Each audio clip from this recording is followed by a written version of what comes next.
Captain the card at Churchill Downs.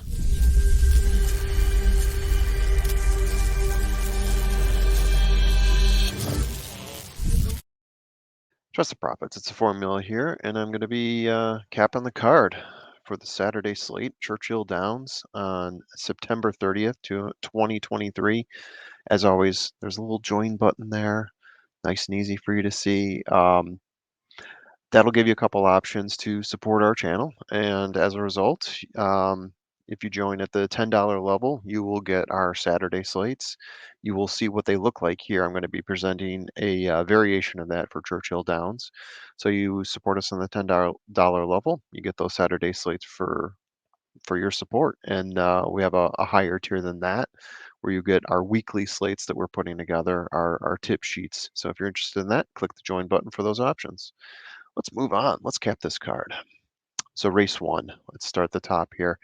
Race one. So you can see we got the tip sheet set up here. Top of the list we have here. Let's start with the safe play first, and I'll probably go a little bit out of order here because there's a lot of values to play with. We do rank in terms of power figures, but there's also some other things to take into consideration as well. I'm going to go with the third horse here, Major Fed, in terms of our top three. The chalkiest of the number here is Major Fed. But top trainer of the group, Greg Foley, got Tyler Gaffleone as the jockey, uh, and he's also dropping in class for this race as well. So I think of the horses here, obviously the highest of class. If we're looking for a value play, 6-1 short list, who is my top play here, right? Our top power figure goes to short list in this race.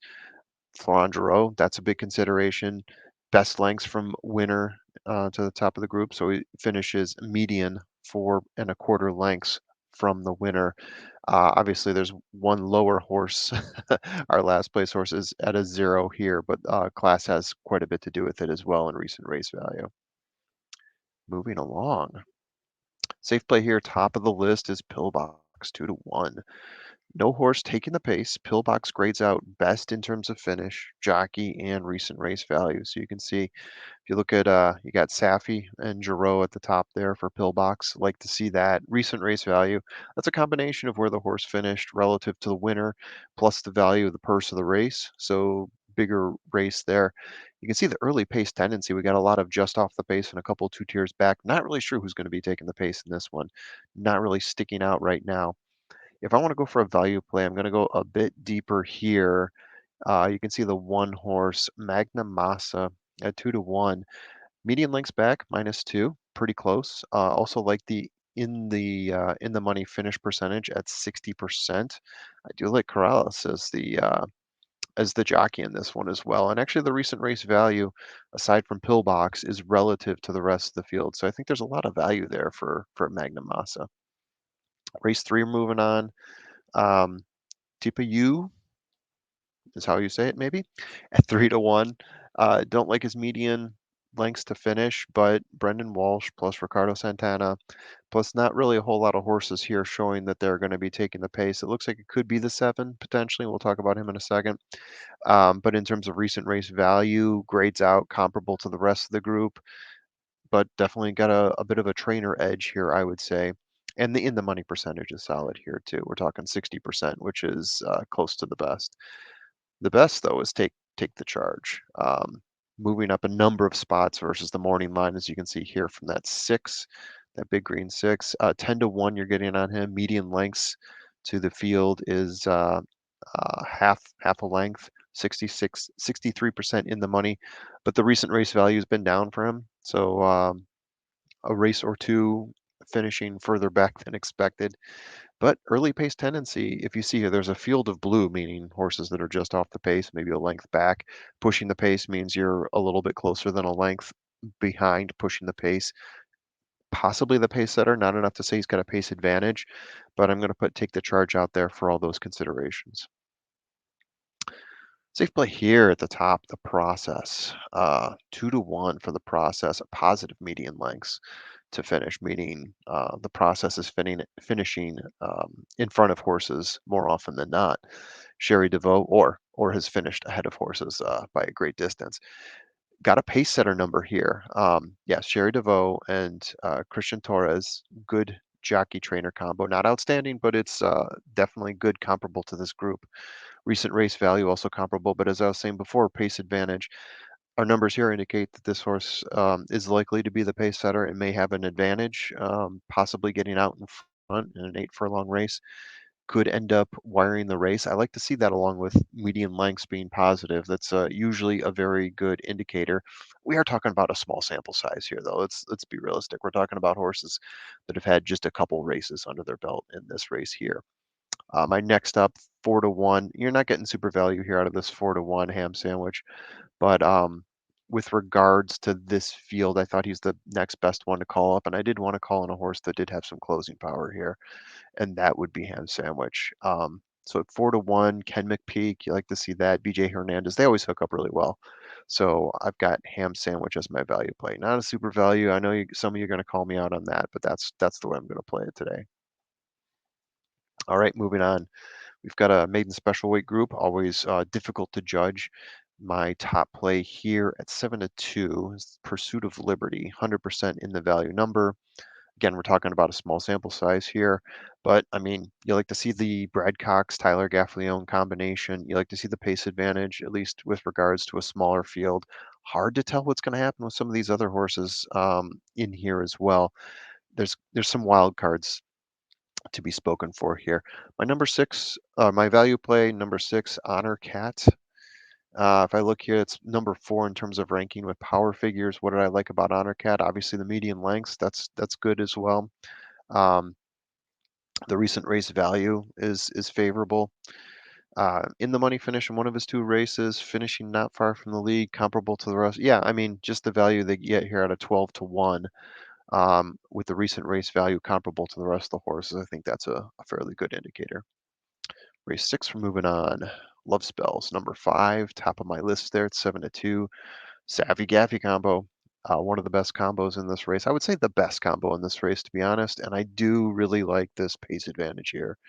To me, this looks like a horse that could be a single. It's definitely a potential single in my estimation. The one thing that would set you back here, I believe that says 8.5 furlongs. It's a little fuzzy for me to read right now. Um, but yeah, I mean, this is a good combo here. 83% in the money, so that seems pretty positive. And recent race values, definitely the highest of the group. The next highest is a 9.5, so 14.4 to 9.5. There's a few advantages here that this horse has over the rest of the group. I'm going to go deep here with my value play and pick impulsiveness. Why? I am looking for a closer in this race. And I do like the fact that he's a closer with good median lengths and getting 15-1. That to me means value play. And I also like that he's got a good jockey and he's got the third best recent race value. That, along with the value you get from the morning line at 15-1, leads me to say impulsiveness is going to be my value play. Race 7. At the top, we got Megan's Clara. Megan's Clara at 4-1. Um, Positive median lengths, 80% in the money. Norm Cassie, Ricardo Santana Jr., very good stuff here. Recent race values, one of the better in the race. So I'm definitely digging that. I'm going to go deeper here for my value play. I'm going all the way down to Mercy Warren at 15-1. And the reason is because of that pace advantage there. So if I see a pace advantage like that, there's a good potential, especially with a 6.5 furlong race here. If that horse really does take advantage of the pace, um, could end up going gate to wire, even if at 15-1 doesn't go gate to wire, might finish in the money. If we don't have any strong closers here, which I don't really see any strong closers, if the horse sustains and holds on with a 3.5 median lengths positive, I think Mercy Warren is just a fabulous play here. Race 8. Going to the 4 horse here, my third horse, just for the safe play. Noise is off. Noise is off at 7-2. I like the win percentage and the in the money percentage are really solid for Noise is off. Got my attention on this horse. There's a child being waterboarded across from me. Yeah, you hear that? Yeah. Value play here is the 6 horse. And my number 2 horse, who actually place above Noise is off, Smoky Mandate at 8-1. Someone's not getting their binky. -2 median lengths, that's not far off, but 80% in the money percentage. Michael Maker. Um, and then you got Graham as the jockey. You got some good things going here. And then you look at the recent race value, been running in some really strong races, finishing close to the field there. That's why I got Smoky Mandate at 8 to 1. Huge, huge in the money fish. As my value play here. Moving along, almost done here. We talked about this race already in my full field rundown. The safe play here obviously is Zosos. I think this is a single, if you ask me. If you look across the board, Zosos just checks off all the boxes. Pace setter, jockey value, trainer, jockey, and trainer combo is really strong. In the money finish is strong. Median lengths is very close. Zozos is just the class here. If you're looking for value play, just look one step down. I've got Stage, Raider. And again, these numbers are going to be different from what I presented on my full field rundown because this is going through the formula right now. Whereas what I was going through before is purely my thoughts and looking into it. This is actually going through some math here. I do like Stage Raider here for the formula. Hasn't raced in any big races, so you can see that from the recent race value, a 1.6 versus what you see with Zozos as a 21, but has looked good recently. We talked about that in the full field rundown. Did grade out well here, taking that into consideration. So I'll go Stage Raiders, my value play at 6 to 1. And moving on to race 10. So this is one that a few of you requested. This is the Lucas Stakes. Uh, so we got a pretty deep slate here. I think some of us would even argue it's even better than the previous race that I went through. My safe play here, I'm going to go down to number 2, American Revolution. Easy to say 100% in the money horse is going to be a safe play, especially with Todd Pletcher, Tyler Gaffleone. You look at that recent race value, it's second, only to Rattle and Roll. Um, yeah, I mean, there's so much you can say about this horse. It seems to be pretty obvious at 5 to 2 that this would be a good safe play. My value play, I'm going with my top horse. If I had a drop for Warrant and she's my cherry pie, I would be playing it right now because Warrant is my value play. Uh, getting that number at 8 to 1 with Cox and Giroux, it seems like can't miss. And I like how this horse sets up close to the pace. You have a pace setter and a pushing the pace horse in this race. Um, yeah, I think this is just a really good combo for Warrant to be setting up with. Yeah, that's my value play right there. And then finally, let's go on to the last race. This is a pretty big one, a maiden special weight. Going to be a deep one. Load up those cards. The safe play here, number 8, Metallurgic at 5 to 1. Um, Michael Maker, Florent Giroux. You like to see that. Oh, I got cut off here. I cut off part of the slide. That's okay. Horse's speed numbers are near the top for this one. I really like the way the speed numbers are going to set up for Metallurgic in this distance. And then number 3, so the fourth horse I have here, absolutely certain. Uh, Todd Pletcher, or Corrales is the jockey.